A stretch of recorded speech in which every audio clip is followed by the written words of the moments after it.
last episode, we talked about survival mode.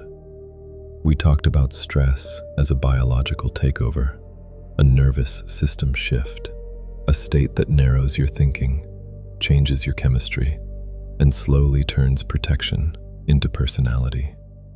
Today, we go one layer deeper, because survival mode does not stay alive on its own. It needs fuel, and one of the strongest fuels in human psychology is memory. But not memory in the way most people think about it.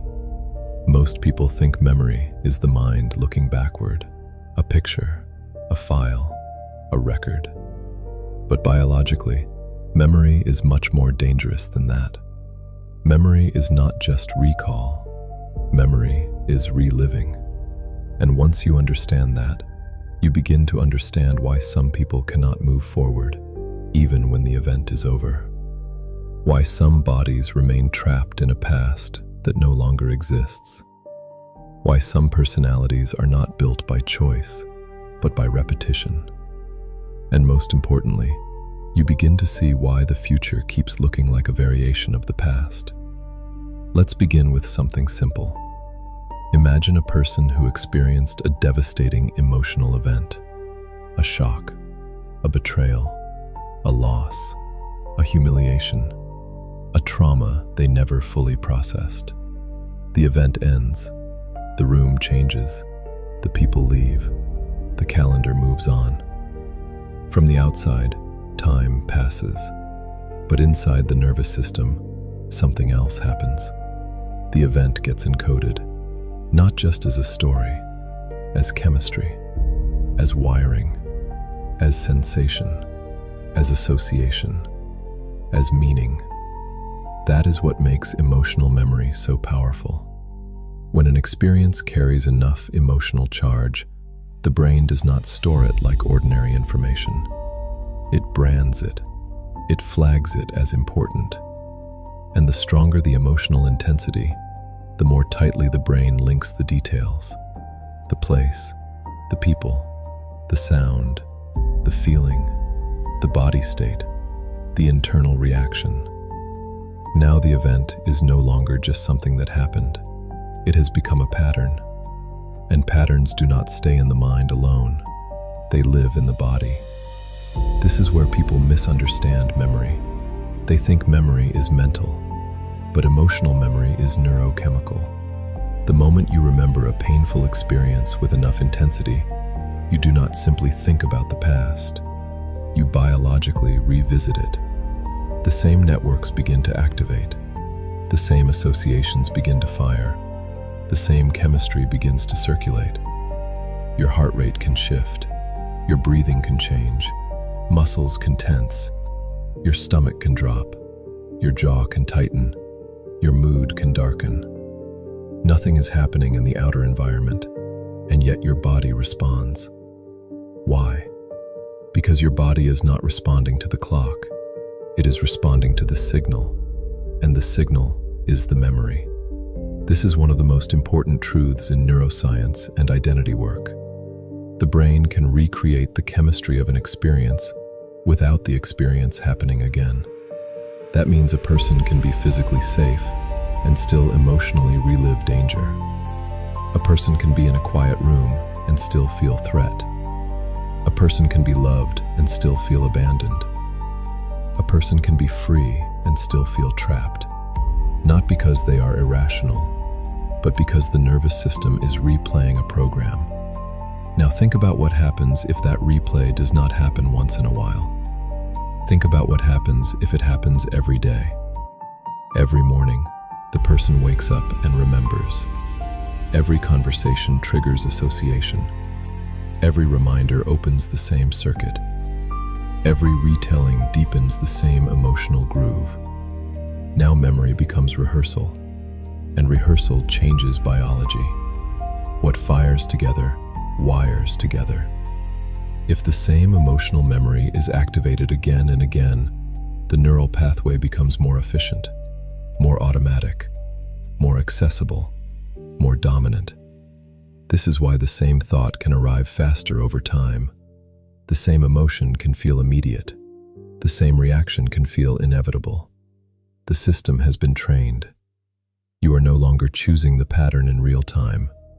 The pattern has learned how to choose you. Now let's go deeper into emotion. Emotions are not abstract.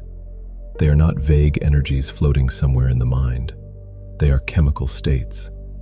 They are the body's direct experience of what the brain believes is happening. So when the brain interprets something as loss, betrayal, danger, shame, abandonment, helplessness, or rejection, it does not stop at interpretation. It creates a physical consequence, a chemistry, and that chemistry is what the body feels. This is why two people can remember the same category of event and have completely different biological responses. Because the body is not reacting to the category, it is reacting to the meaning. Meaning is everything. One person says, "That breakup destroyed me." Another says, "That breakup woke me up." Same category, different meaning, different chemistry, different biology, different future. So when we talk about memory becoming biology, what we are really talking about is this. Repeated meaning creates repeated chemistry. Repeated chemistry creates repeated feeling. Repeated feeling creates repeated identity. That is the loop. Meaning, chemistry, feeling, identity. And once that loop becomes strong enough, the body begins to expect it. This is where memory becomes a prison, because the body starts to memorize the emotional state, not just the event, the state, the sadness, the anger, the guilt, the fear, the resentment, the grief, the powerlessness. Now here is the tragedy. The person thinks they are remembering the event, but in reality, the body is using the event to keep reproducing the state. And when the state is reproduced enough times, it starts to feel like the self. This is why people say things like, "This is just who I am now. This changed me forever. I can't go back to who I was. I don't feel like myself. I don't know how to stop thinking about it." They are telling the truth because they are no longer merely recalling an experience. They are living inside a memorized state. And when a memorized state becomes familiar, the mind starts organizing life around it. Attention changes, interpretation changes, behavior changes. A person anchored in grief sees the world differently than a person anchored in gratitude. A person anchored in betrayal reads people differently than a person anchored in trust. A person anchored in shame hears neutral feedback differently than a person anchored in self-respect. This is how the past starts shaping perception, not symbolically, biologically. The nervous system begins scanning for evidence that matches the memorized state. This is why pain often becomes self-confirming. The person feels hurt. Then they notice what validates the hurt. Then they react from the hurt. Then the reaction creates more pain. Then the new pain reinforces the old memory. The loop closes. Now the person is not only carrying the past, they are recreating it. That is how the past becomes the present. Not because time stopped, but because biology kept the event alive. Now let's talk about rumination. Rumination is one of the most destructive forms of memory rehearsal, because rumination looks intelligent. It looks like reflection. It looks like processing. It looks like trying to understand. But most rumination is not resolution. It is reactivation. The person replays what happened, what they should have said, what they should have done, how the other person failed, how life became unfair, how the future may be damaged, how the pain proves something permanent. And every time they do that, they strengthen the network. Rumination is repetition with emotional charge, which means rumination is rehearsal, and rehearsal is training. So a person who ruminates every day is training the brain to become faster at pain. That is why emotional suffering can become more automatic over time, not less. The person assumes they are thinking because they are in pain, but often they remain in pain because they keep thinking the same way. And that thinking is no longer just mental, it is chemical. Now add narration to this. Every time the person tells the story, the body can relive it. And telling the story is not always healing. Sometimes it is conditioning. There is a difference between conscious processing and unconscious repetition. Conscious processing creates distance, meaning, and release. Unconscious repetition creates identity fusion. In conscious processing, the person says, "This happened, and I am working through it." In unconscious repetition, the person says, "This happened, and now it is who I am." That is the trauma narration trap. A person can become so identified with what hurt them that they begin protecting the identity built around the wound. Now this is subtle, because once a painful memory becomes identity, letting go of the pain can feel like losing the self. That is why some people resist healing without realizing it. Not because they love suffering, but because healing threatens familiarity, and familiarity feels like safety. Now let's connect this to personality. In this series, we keep returning to one core idea. Your personality is the combination of how you think, how you act, and how you feel. So if memory keeps generating the same thoughts, the same feelings, and eventually the same behaviors, then memory is helping build personality. And personality, repeated long enough, creates personal reality. This means that unresolved emotional memory does not only affect mood, it affects the future. It influences what you notice, what you expect, what you tolerate, what you avoid, what you believe, and what you create. A person rehearsing abandonment may choose emotionally unavailable partners. A person rehearsing humiliation may avoid visibility. A person rehearsing failure may sabotage momentum. A person rehearsing betrayal may over-control or never trust. And then life appears to confirm the old story.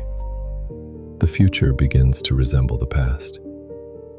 Not because destiny is fixed, but because memory is active.